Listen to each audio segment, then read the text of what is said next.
Hey, what's up, everybody? True Boxing here. Thank you for coming back to get hit with the truth. So today we are doing the 2023 top 10s, and we are going to look at my number 3 lightweight in the world right now, the undefeated, newly crowned WBC lightweight champion and overall 3-division world champion, Shakur Stevenson. Now, before we get into that, if you could smash the like button, leave a comment, or subscribe to the channel, I really do appreciate any and all support that I can get as I continue to build my channel here. So for Shakur Stevenson, entering the year, he was coming off of a 2022 where he hit his highest and then maybe his lowest, but it wasn't that low. The highest, dominating Oscar Valdez, the unified titles at 130, and leaving no doubt that he was a top dog at 130, was his highest point. That was the biggest career win for him, and it was his highest point because he shut down one division for sure, left no doubt that he was a top dog there. Then at the end of the year, he had a chance to completely solidify the division by defeating the guy that had maybe scored a win over Valdez prior to Stevenson fighting him, and that was Robson Conceição.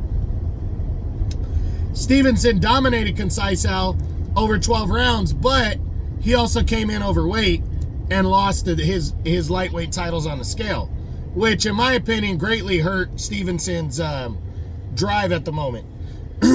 But he made it clear that 130 was too hard to make, that he was going to be moving to lightweight. And in April, he debuted at lightweight against an undefeated fighter named Yoshino, who wasn't a complete pushover. He had defeated a couple of good Japanese fighters, Nakatani, one of them, and also Ito, who's a former champ.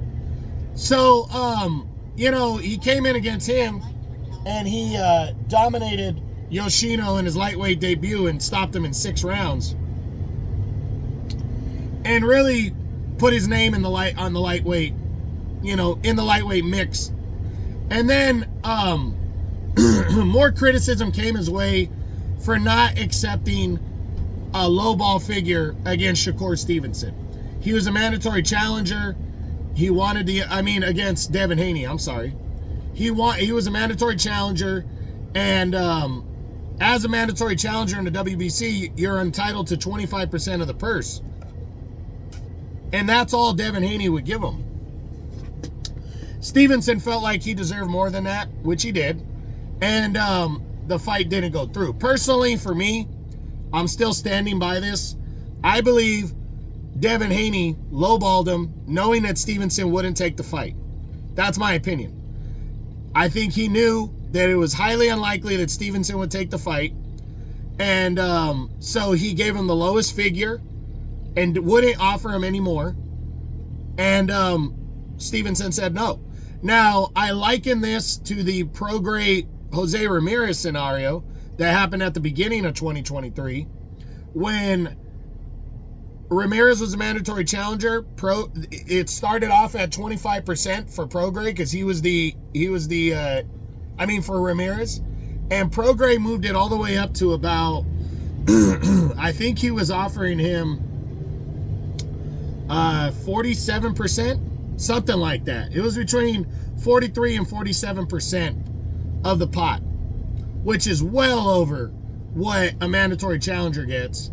And Jose Ramirez declined to fight. To me, you're ducking an opponent when you won't take well over what you're supposed to get.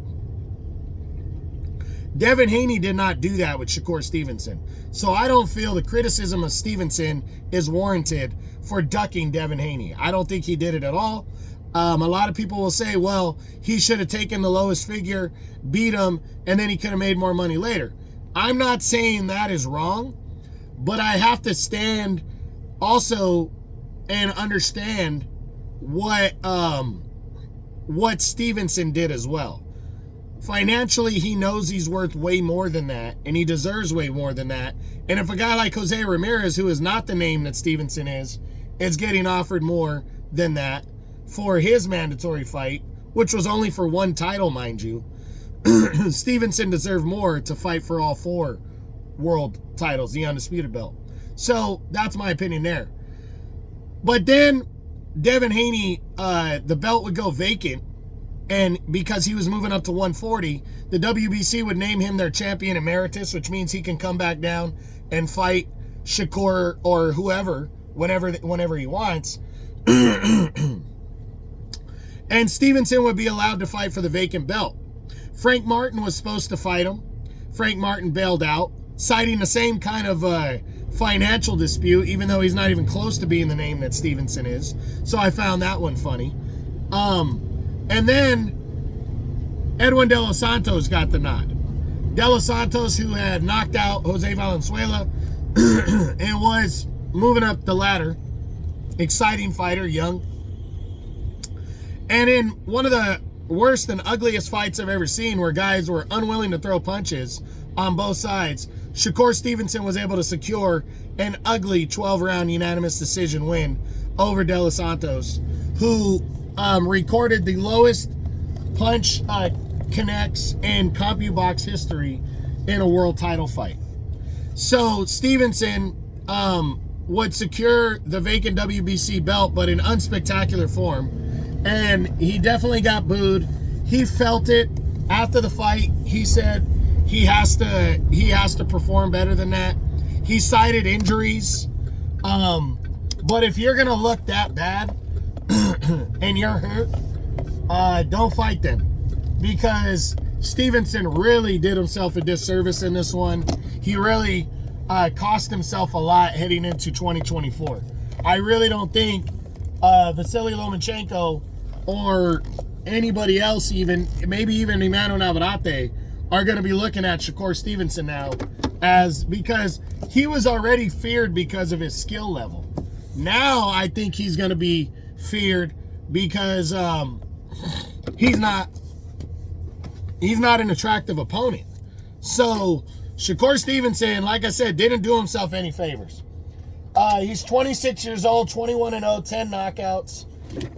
Possibilities this year, I think, to start, would be a showdown with maybe Raymond Muratalla, undefeated lightweight contender. I think that's not a bad option. Muratalla is a good, a good solid undefeated fighter, but Bob Arum's going to have to want to make the fight. I think there are other fights out there, but Bob Arum might have to cross the street and offer some guys bigger money to come over to fight Stevenson at top rank. So really interested in seeing who he gets, because I really thought Jermaine Ortiz was going to be a very good option first for Shakur, but now he's moving up to 140 to challenge Teofimo Lopez. So going to be very interesting to see what Shakur does first and overall in 2024.